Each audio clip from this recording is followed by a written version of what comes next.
Welcome to the Unintended episode of the Risk Award Show. Unintended. Oh, welcome to the Risk Award Show's Unintended episode. Mm-hmm. That's not? Yeah. You can go with that.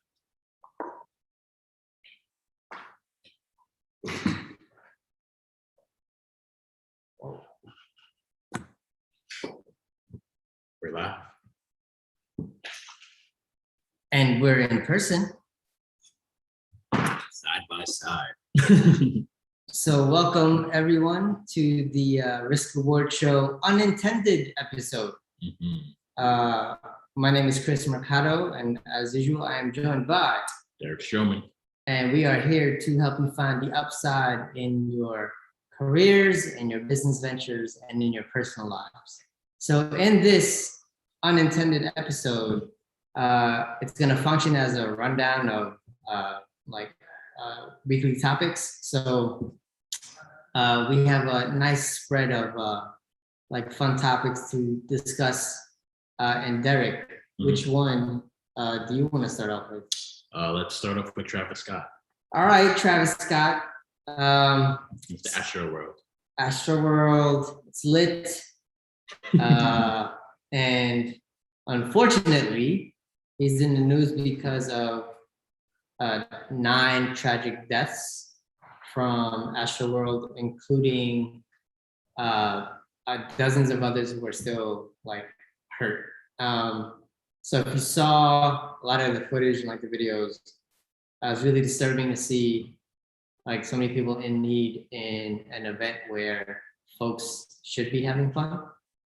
And my take on this is Travis Scott has created a show of chaos. So I definitely think that he's probably responsible for some of the tragedy and the deaths. He's responsible for, I don't. All right, so my whole take on this Astro World tragedy that happened. First, want to give the prayers to all of the families that were harmed in that, especially the fact that there's kids there that were as young as 9. I think that's wild. I don't think they should be at a festival where people are going there to get high and drunk and take pills and stuff like that, but another topic. When it comes to this whole story, I do think, yes, Travis Scott does deserve that blame because I feel like his aura brings that rage type of just culture.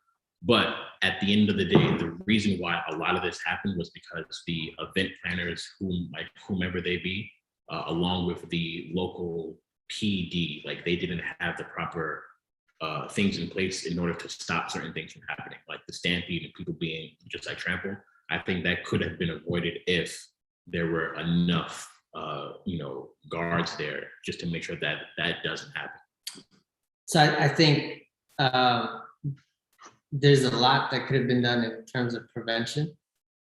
And when I say that Travis Scott is partially responsible, that's the overall atmosphere that's created. Mm-hmm. But he's not the only person that would be significantly responsible. So Live Nation was the partner that was in charge of producing the event. And with all of their experience and their resources, they should have accounted for having, more, let's say, emergency medical technicians mm-hmm. on site, and ensuring that there is a greater law enforcement presence. Maybe finding a way to funnel guests in a more orderly way. Right, so that part of event planning. So I think they're also responsible. I don't know about the coordination in terms of Houston PD, fire, or emergency services, but I feel like their presence should have been there in greater force for an event mm-hmm. that big. And again, the nature of the event, and when I say the nature of an event, it's going to be tied to the atmosphere that is lit. Yeah, the I mean, check out the videos, right? It's centered on, you called it rage. There's also this like images of like chaos, and that's what happened. And then people died from the chaos. Yeah, I mean, but you still brought it back to like the original point of like there wasn't enough protection there. Yeah. And I do believe that the media is like the fourth branch of government. I think they have a way of twisting stories and just making you focus on one thing, because at first the big story was that there was someone in the crowd with some type of needle that was kind of just like pricking people. Well, you know if that was true or not? The Houston police commissioner, I believe, I heard that he flipped his story too. Got on TV and mentioned that there was a report of that, right? I don't know about flipping a story. But there's one big thing that has been omitted so far. I've been waiting I've been waiting to save it for last. The people who started trampling on other folks, that's the people who deserve the biggest blame. Well, like, how come the people doing the trampling don't get? So that's the thing, right? Like, yeah, people, the go-to is like, oh, all right, PD, Travis Scott, right? And we mentioned that, but again, this was a setup for like the big finale for this question. Yeah. Those are the people who get, like, there's a few knuckleheads who could not, wait in line, right? Just to see like their favorite artists. Like, come on, everybody's in there to have a good time. I've been to over 100 concerts, right? I've seen some ridiculous behavior. Like, if I saw that one, I'm going to the side to avoid it. I'm not gonna like try to like remain there or like be or like join the crowd in terms of, yeah, I'm gonna get mine and I'm gonna like rush the stage. I could be like in the front row, right? Y'all gonna record the damn concert anyway, right? So you're not even living in the entire experience when you're recording. It's where we live in now, right? So you're gonna live it after anyway, and so why the need to like push, stomp on people just to get like a better view, right? Like it's ridiculous. And what happens is it's a few people, a few concert goers who do stupid things, dangerous things. They ruin it for everybody else. So this is not gonna be an Astro World anymore. Good luck looking for Travis Scott in a live concert like within the next 5 years. That's not gonna happen, right? Cost of insurance for anything that he puts on, anything that's similar, like that's not gonna happen. So those handful of people who are like reckless and dangerous, like stomped on people, like all of them ruined it for everybody else. Everybody else gets like secondary blame, at least in my eyes. It's those few bad actors. And I will never, like, I'm not someone who just lets that slide. Or like, because when you start blaming like media, when you start blaming PD, EMS for things that they didn't incite, right? They could have done a better job preventing it. What you're doing is you're excusing awful behavior in a place where like we're just trying to have fun. So then should Travis be canceled? So because he is getting canceled. Fortnite dropped him, which is wild. And I'm pretty sure as more of the story comes out, other endorsements that he has is going to go. Yeah. So the idea of cancel like that, I don't like using that term because it often feels like just a dog whistle and it becomes meaningless now. It had meaning at one point, but now it's not. So for me, yeah, drop him for endorsements, right? Like if you're running a business like we do, do you really want to be associated with Travis Scott right now? Right?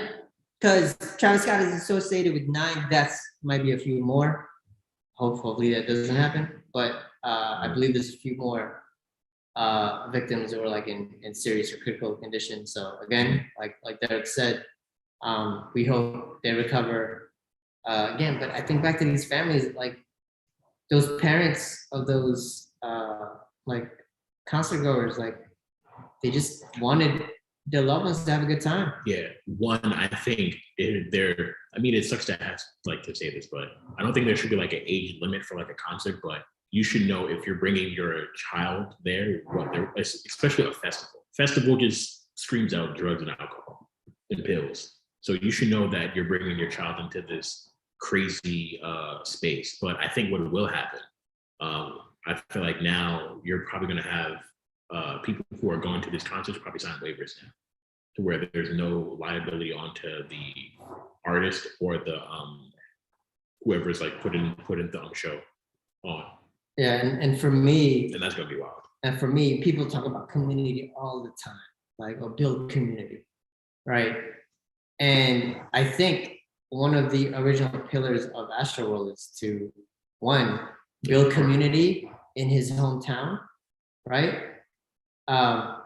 But the problem with community is, like, everybody just wants the benefits of community. I actually don't think people want community when they actually realize what it takes.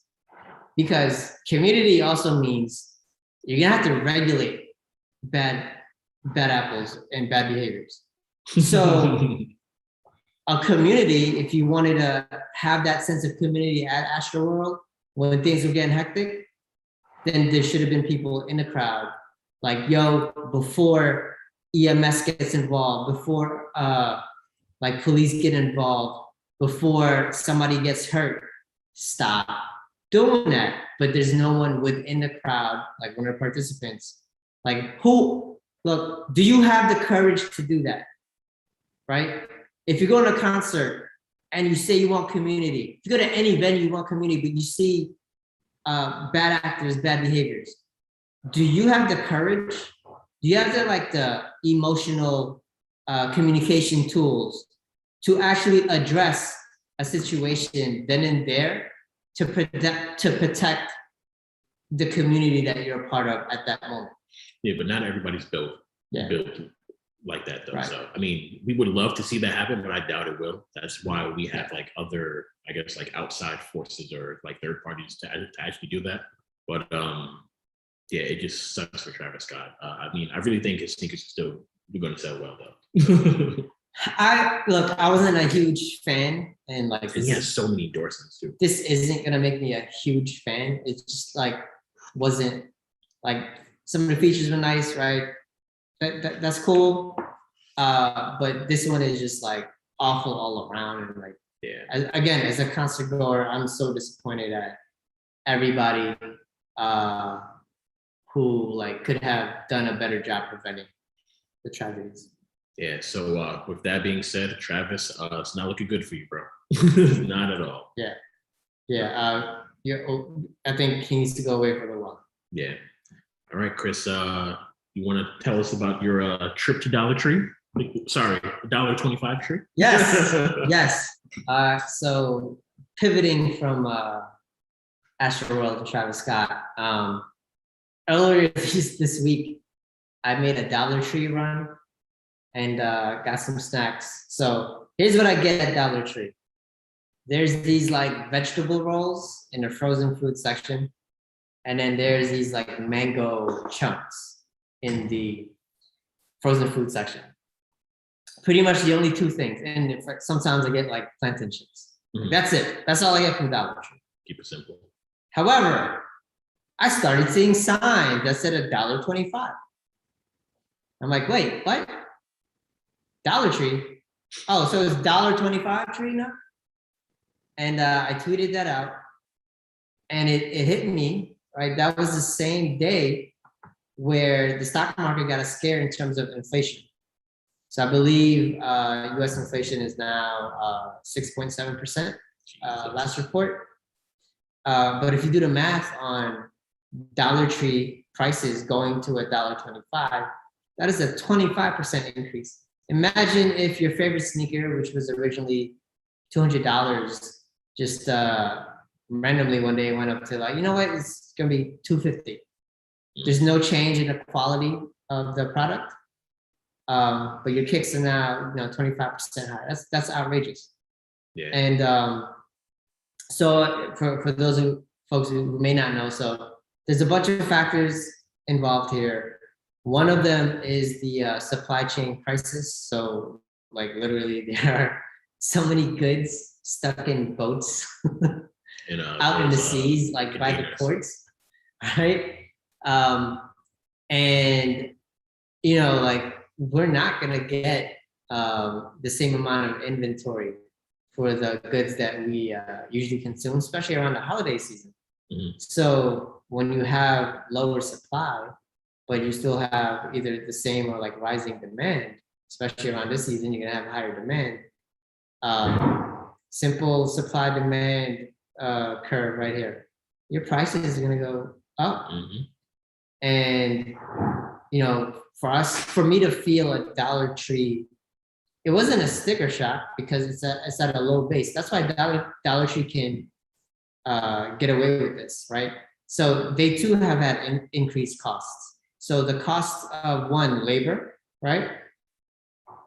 The costs of like packaging, right? And where they order like certain goods. And part of their model is they get some goods that are nearing expiration dates. So they're able to sell it like at a lower price.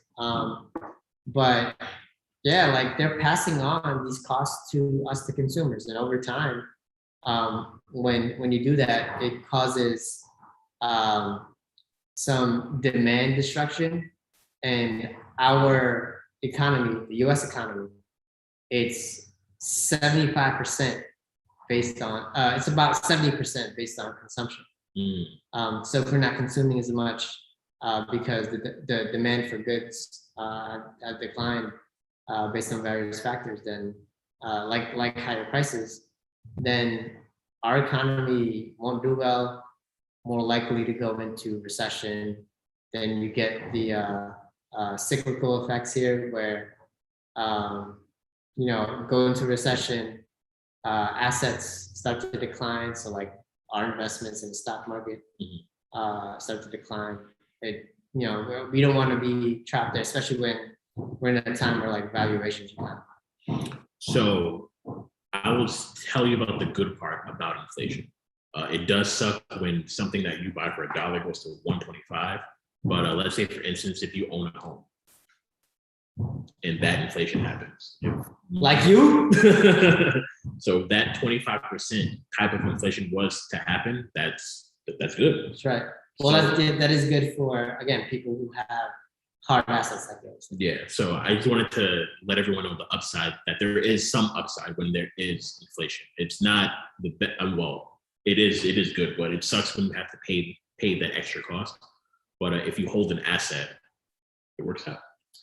Well, if you put it that way, then I don't feel sorry for you when your oil, gas, right, starts to increase, when you got to pay for repairs, and like lumber is like outrageous expensive prices, right? So I'm not going to feel sorry for you on that end. That's fine. That's cool. Fair, right? As long as you can take that, that's cool. That's cool. Bump it in our faces on the home, but I'll throw it back at you with the fact that you got to pay for rising costs to maintain a home. Yeah, I mean, but it sucks that inflation is happening. Like you said earlier, the price for goods is going to go sky high now. I was watching the news earlier tonight, and I forget the type of report they put out, but they said when you're doing your Christmas shopping, literally it's going to be add an extra 4% on whatever you're paying now. So whether that be for like TVs, you can't even buy like a PlayStation 5 or any type of Xbox right now. So just imagine when those go out, like now if you do have them, people were probably selling them for like what, 700, when the system itself costs like 300. So they're already trying to double that money. So now with this issue with goods just being stuck, that 700 is going to go to like 1,200 probably. And the crazy thing is that it's going to make people that buy it. Yeah. So if you are thinking about selling something, this is the time. This is the time. Quick aside, I did something slick over the course of the pandemic. When stores started to open, I actually started to buy up more like higher end things because they were on like crazy sales, clearance sales. They had to adjust for like seasons, So I remember going to like TJ Maxx and Marshalls and like Century 21, which is a store that closed down. I love that. And I bought up things that I thought would sell pretty well, like retain value. And I have like 5 Coach jackets, leather jackets. I have like several like Adidas or like Nike jackets. Mhm. So if y'all want to holler and look at the inventory, feel free to reach out, comment, follow, subscribe. But I was like, it's not like I foresaw supply chain crises or things like that, but I saw things at a deep discount. And then instead of like selling, just to get rid of the inventory, like I had some space and I was like, well, let me just hold on to this. And I started hearing the reports of like supply chain issues and inventory issues. And I'm like, you know what? In the holiday season, I don't have like the technicals, technically I don't have a store, but some of the goods I have on hand might be in high demand. So holla at me for some Coach jackets. Well, while these prices are going up, so has music. Yes. New music has come out. I enjoy when new music comes out. Silk Sonic, the album has dropped. Anderson .Paak, Bruno Mars. Yes. The duo we didn't realize we really needed. Mm-hmm. Yeah. So what are your thoughts on it? I know we have interesting views on both the group and also them as individuals. I do think the group itself is a very unique sound, which makes it so cool, and like how they like the music that they have, like they're using like instruments, which I mean I feel like they always do, but I feel like for them, like they're actually using like a live trombone, some live drums and stuff like that. So it brings that soul to it. But I've been waiting for this album ever since that first song dropped. Leave the door open. Leave the door open. Ever since that song dropped, I'm like, these people, these two need to do something together. And I think that's goes into your point of how this wasn't like a intended album. So I don't think that this album was intended when they did Leave the Door Open. And they were playful about it. They were like on award shows, they would do the song. Mm-hmm. And then they would tease like, "You ready for the next song?" And they would play the same song. They did the same one over. Yeah. I don't think that they had intended to make an album. I thought it was a one-off. It's a great one-off. Leave the Door Open was an amazing song. But I think these are two just amazing artists over the past, I want to say about 8 yeyears. Mm-hmm. I'm a bigger Anderson .Paak fan than Bruno Mars fan. Blasphemy. Yeah. So, and it's the thing, like, I think we have like different tastes here, but when I think about Anderson's path, so being like connected to Dr. Dre, like you got co-signed by Dr. Dre, right? So, the talent was there. Then to come up and like even before the big hit, which has come down in like 2016, even before then, like he was making good music. And like as someone again who goes to a lot of concerts, and I love R&B, soul, and hip hop, so I would hear his name, right? Mm-hmm. And then I look a little deeper, like, oh, he's half Asian. I was like, oh, I can connect on that level, right?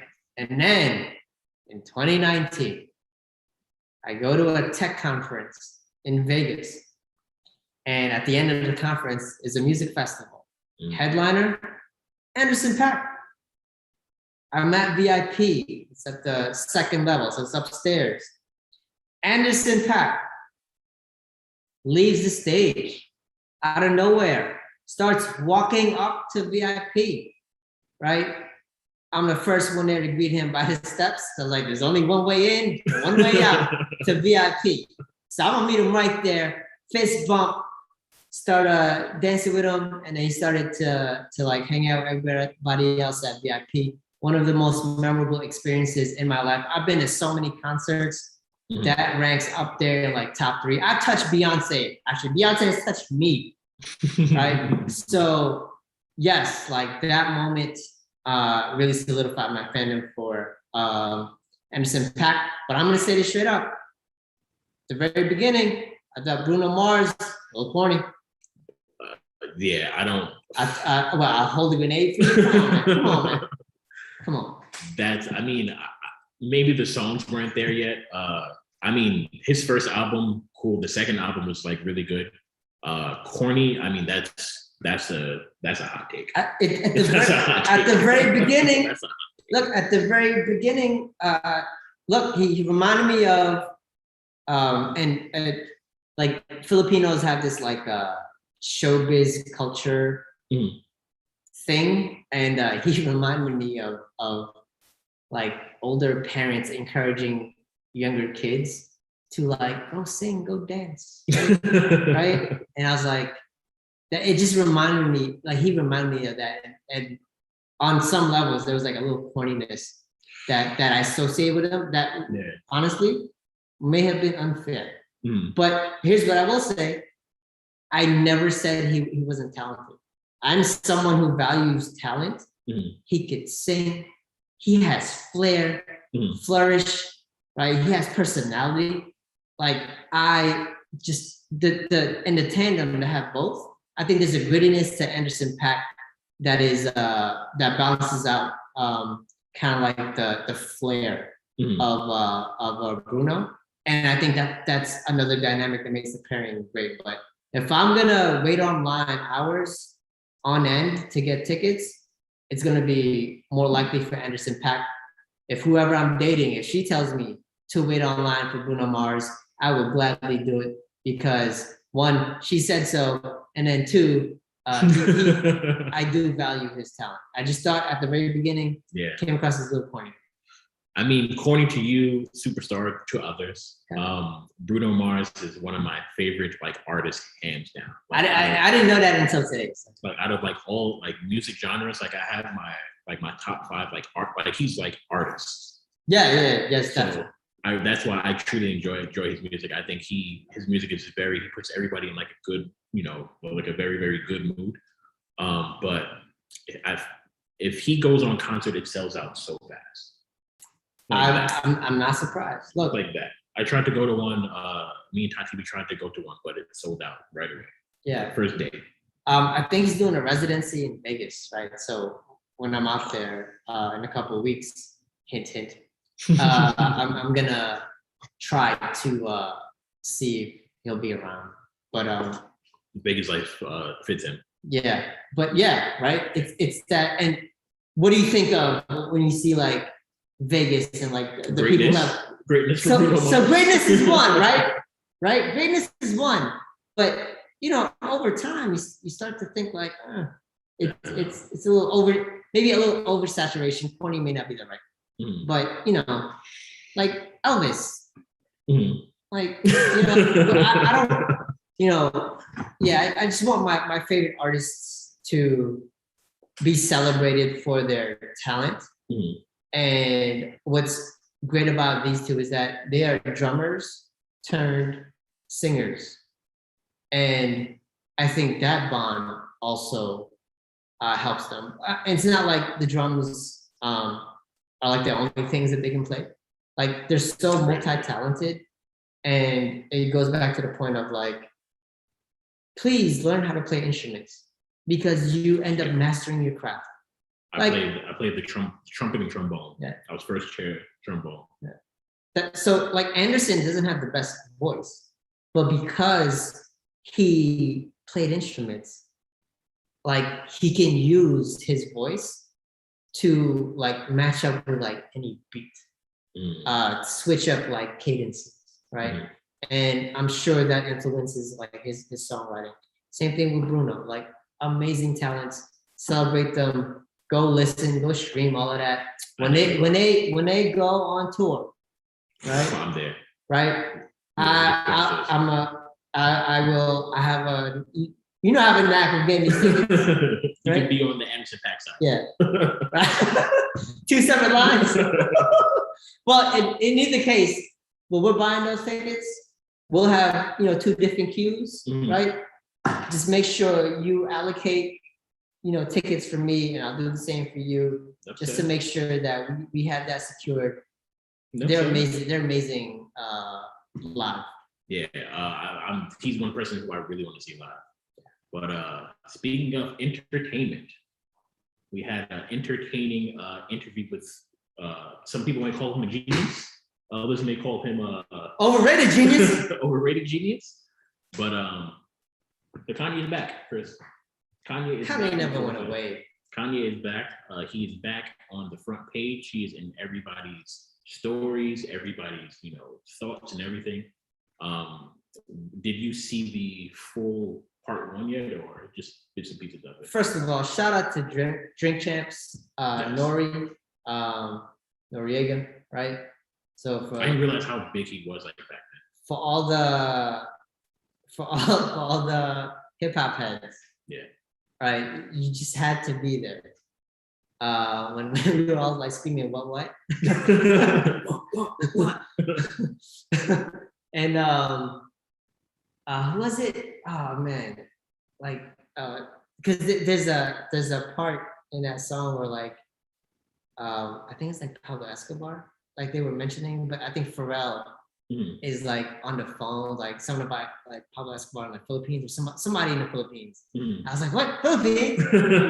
Right? But that beat, right, is also instrumental for Pharrell's career, right? But yeah, so shout out to Noriega, and Drink Champs is hilarious. It's fun. It's culturally relevant.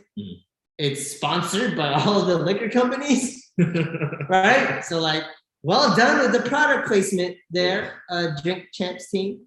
But that's why I'm focusing less on Kanye, more on Noriega.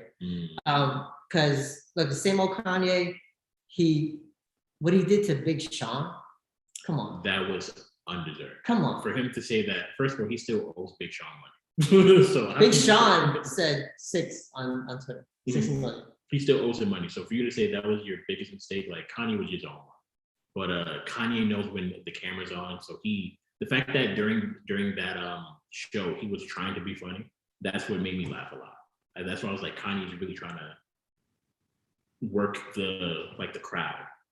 Even though it didn't come off as like the most like genuine thing, but it was very entertaining. He had hot take after hot take, and you were just like, "What? I can't believe he's saying this." And this actually informs our show.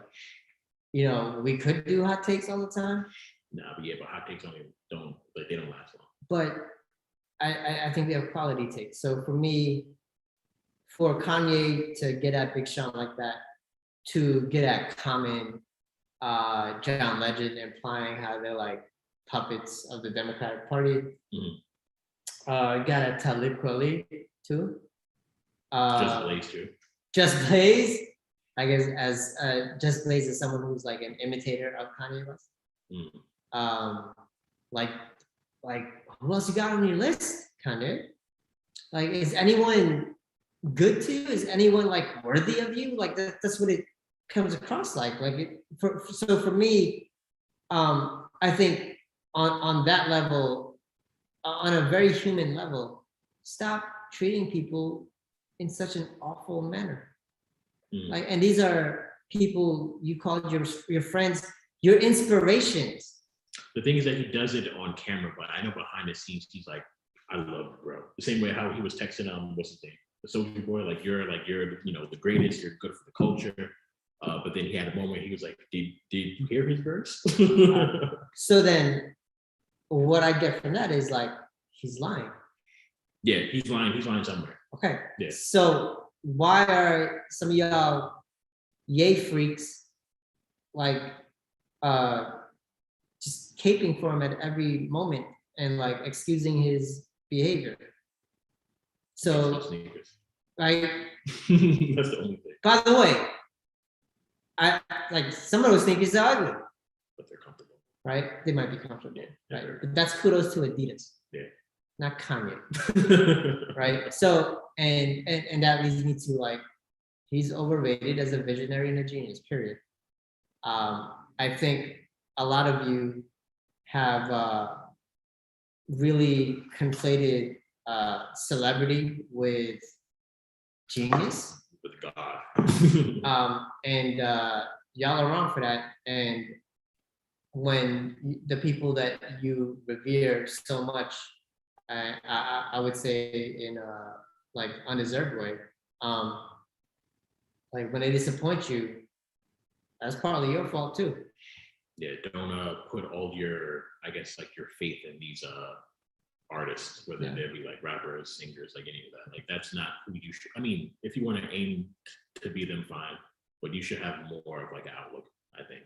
And I've met Kanye. I had shook his hand, like stuff autographed. Did you say like you're the greatest? I probably sold it a little bit too early, but when he started acting up, I was like, I can't follow this dude. So I just sold the stuff. But do you like the music?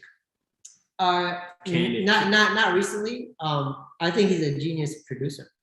So you can separate the antics from the music? Yeah. Okay.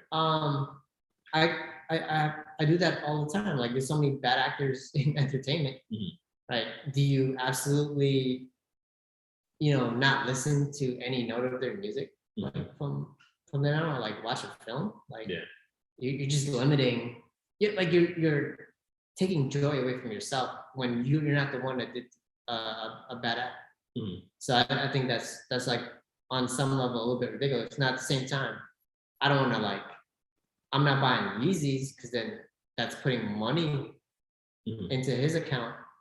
And I think he has enough and he doesn't need mine. And I just don't think some of the stuff is good. Yeah, Kanye would be the one to put you in a text and say he's worth more. Which he has done. Right? Who does that? That's funny though. It's funny, but it doesn't make him great. It doesn't make him a bigger person or a genius or like some visionary. At that moment, he's acting like an awful human being. Yeah. And I can't support that. Kanye, well, you're not good in criticism. That's for sure. Yeah. So, these aren't really hot takes. I'm like pretty consistent about it. But yeah, I went out to see, I've seen Kanye in concert. I went to the Yeezus tour. Tribe Called Quest opened up. It was at Barclays. I saw like I'm not saying that he's not a genius. I'm saying that he's overrated as a genius. Yeah. But I saw like the set design, and I'm sure he had a lot to do with like the overall vision. I think the people on his team deserve a lot more credit for the execution and like having to deal with him because he wasn't meeting deadlines with the last album.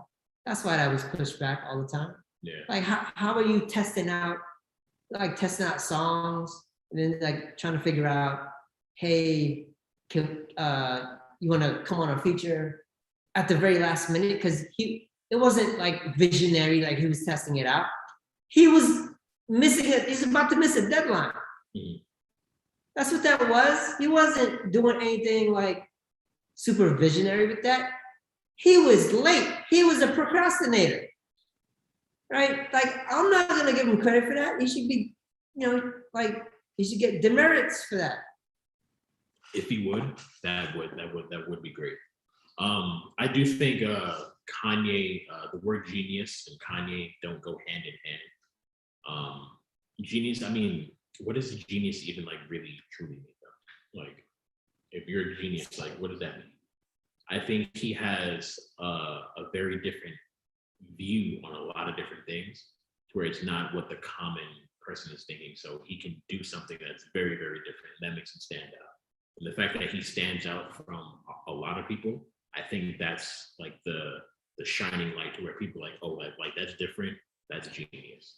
But I think we got to get away from that genius word though. I think we got to get away from associating different with genius. Or that too. Yeah. Sometimes things are established in one way because that way is actually like, quote, the right way, or the way that makes sense. So just to be counterculture for the sake of being so, it might be appealing, but it may not be like the best direction. And I've actually tried to regulate this within my own behavior, where I'm not always so like counterfactual or like trying to find like the opposing view. And again, the dynamic of the show, risk and reward, I'm always trying to find, what's the opposite of reward, right? How do we account for it? Not that, that's what I'll over index on and like focus on the most, but at the very least, I want people to acknowledge that side exists and account for it. And I think, in some ways, like this discussion of Kanye leads us back to like the roots of the show, where we need some balance of risk and reward. And that's how we end up finding the upside of everything that we can do, everything that we can accomplish in terms of our careers and our personal lives and our business ventures. So that's the way I sort of frame it. Okay. It's going to be pretty hard to follow that up, but I really enjoyed talking with these topics. I think this new style of our unintended episode, the unintended episode, we wanted to surprise you all. It's a Friday. Our show is typically on Monday at 5:30 Eastern time. But when we arranged to be in person in the same place, we were like, you know what? As a thank you to all of you who have been following and sharing and commenting, and messaging us in private, we wanted to deliver something unique, and this is Unintended episode 1 of the Risk Reward Show. Number 1. Yeah. Thank you all for joining us, and we hope to do this again. Yes. Some other time. Talk soon.